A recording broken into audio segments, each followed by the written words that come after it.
and welcome back to Singapore Math Course 2A 1.7 Operations with Fractions and Mixed Numbers. It's me, don't worry, welcome back.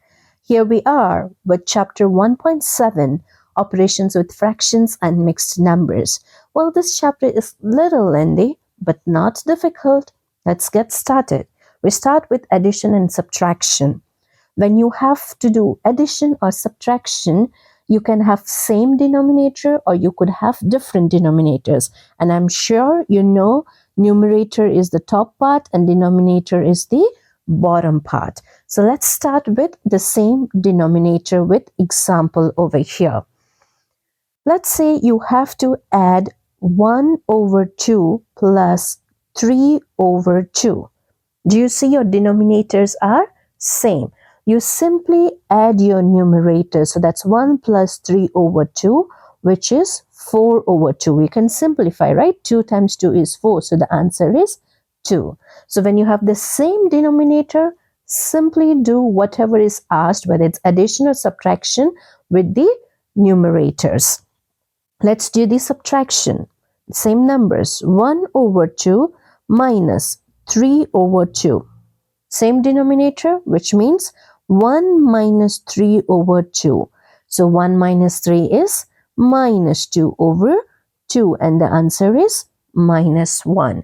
So when it is same denominator, it's much simpler. You don't have to do anything with the denominator.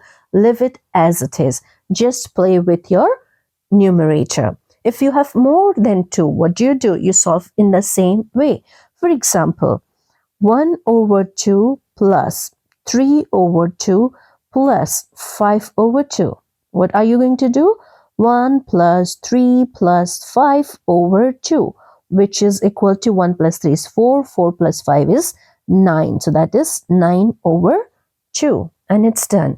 So number of fractions does not matter. As far as you have the same denominator, your job is much less. It's much simpler. Now let's go with different denominators. How do we solve them? Let's take an example again. Let's say 1 over 2 plus 1 over 3. Now do you see your denominators are not same? Can you add them directly? No. There is a way to do that. Now both the denominators do not have anything in common. There is a way to solve that when they do not have common multiples, and I'll show you here. What do? You write your first fraction times the denominator of the second fraction, which is 3. You do the same thing with the second fraction. You'll multiply with the denominator of the first fraction. There you go, which is equal to 3 over 6, right? This is 3 and that's 6 plus 2 over 6, which is 5 over 6. So when your denominators are not same, your first job is to equalize your denominator.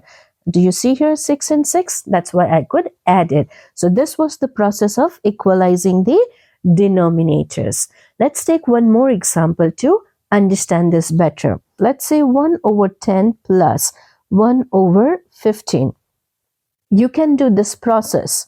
There's no harm in doing that process. It's like you write 1 over 10 times the denominator of the second fraction plus 1 over 15 times the denominator of the first fraction. You can solve it this way. You just have a bit bigger numbers here. So if you want to avoid those bigger numbers, there's another approach to do that. And that's what I'm going to show you. I'm not saying this is wrong. You can absolutely do this method. But I'm showing you another method which is a shorter way to reach there. And I'm sure you will understand it. It's not a difficult method. So what does this method say? Here, for instance, 10. How do you write 10? You can write 10 as 5 times 2. Right? And 15 can be written as 5 times 3. Do you see there is a common factor? 5 is there in both. So we don't need to multiply both the fractions with 5. We'll multiply the fractions with the uncommon part, which works this way. I'll write my fraction 1 over 10 times. Now, in this case, we did 15, but here 5 is common. What is left? 3. I'm going to put 3 here and not 15. Plus, same thing, 1 over 15 times 10 here, right? But 5 is common. They both have to have a common, okay? It's not that there's 1 5 here and there's the 2 5 over there, you cancel. Only just one. Common means it has to be in both equal numbers. So 1 over 15, and then we are going to do times 2, which is 3 over 30 plus 2 over 30. Do you see now my denominators are equal, which is equal to 5 over 30. I can simplify this because this is 5 times 6. So this becomes 1 over 6. It's the same thing. It's just that I'm making my numbers smaller to make my life easier. What if you had, this were just two fractions. What if you had more than two? How would you then solve that? Let me also show you that here. Let's say your fractions are 1 over 10 plus 1 over 15, and let me combine negative this time. Now you have different numbers in the denominator, 10, 15, and 20. In such situations, it's always good to do LCM, and I'm sure you know how to do LCM. If you don't know, I'll show it here. It's very simple. I would take all my numbers together like this, all my denominators here together. This is the fastest way to go.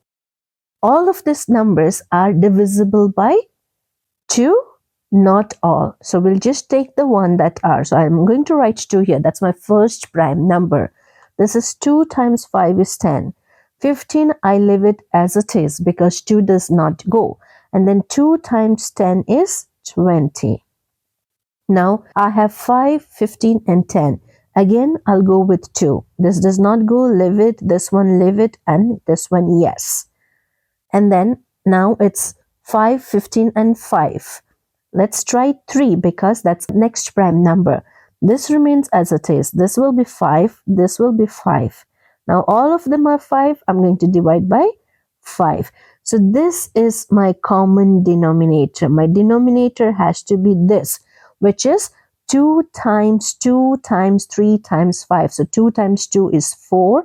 4 times 3 is 12. 12 times 5 is 60.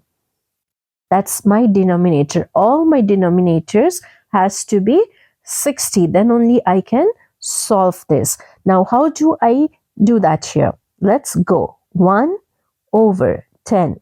I need to reach 60. So I'm going to multiply this with 6 plus 1 over 15. 15 times 4 gives us 60 minus 1 over 20 times 3. That is going to give us 60. So basically now all the denominators are 60. So this becomes 6 over 60 plus 4 over 60 minus 3 over 60. Do you see all 60? So it's simple. Do what is asked. 6 plus 4 is 10. 10 minus 3 is 7. So the answer is 7 upon 60. So that's the final answer. So this is how you solve when you have different denominators. You can go this route, you can go this route, and when you have many, it's always good to do this method so that you can solve them together. So this was about addition and subtraction, rational numbers. Let's get going with division and multiplication. I'll first explain multiplication over here before getting into division. So multiplication, let's take an example here. 1 over 2 times, you have, for example, 2 over 3. How do you multiply this? You can write this as 1 times 2 is 2 and 2 times 3 is 6. And then you know this goes 3 times. So this is 1 over 3. Or you can directly do the cancellation of common terms. 2 in the denominator 1 and 2 in the numerator 1. So what are you left with? 1 over 3. So that is also a way to go about solving this. Now remember important thing. If you have 1 over 2 times 2 over 3 times 2 over 5, you cannot say that We have 2 here, 2 here, and 2 here. You cancel. No, this is not right. If you cancel 2 one times in numerator, you have to cancel only 1 time in the denominator. That's how you make sure that you're not making it wrong. It has to be equal. Remember that. This should be 1 over 2 times 2 over 3 times 2 over 5. So you're doing 1, 2 and 1, 2. That's the right way to solve it. And then the answer is going to be 2 in the numerator and 15 in the denominator. This is how you would do multiplication. Now let's do division. Division is almost same as multiplication, except that there's one extra step at the beginning. So let's understand this with an example over here. Let's say 1 over 2 divided by 3 over 2. How do we do this? So the first step is, let your first fraction be as it is. Convert this division into multiplication. That's the first step. Second, reverse your second fraction. So your numerator becomes denominator and your denominator becomes the numerator. So that's how you do it. And then as you did here in case of multiplication, it's exactly same as this now. You follow the same process. 2 and 2 common out, and that gives me 1 over 3. So that's how you do division. To do division, you need to first convert your division sign to multiplication, and your numerator will become denominator and denominator will become numerator, and that's for the second fraction. The first one will remain as it is. Let's do with another example with a negative sign. 1 over 2 divided by 3 over 2. I'm keeping my numbers same. I'm just having a negative sign here, which is equal to my first fraction as it is. Now this process, division becomes multiplication and my second fraction reverses, right? So this is how you reverse. This 2 and 2 are out. So my answer is 1 over 3 with a negative sign, odd numbers of negatives. So it's a negative 1. So this is how you do multiplication and division of the fractions. So addition, subtraction, multiplication and division of the fractions is done here. And if you are given a mixed number, you know you have to convert it into an improper fraction. And you know the process. AC plus B over C. I'm sure you remember this process. Convert it and then follow the same process. So this is all you have to understand and remember for this chapter, and you are good to go to do your independent practice. Do come and work with me on independent practice. Goodbye.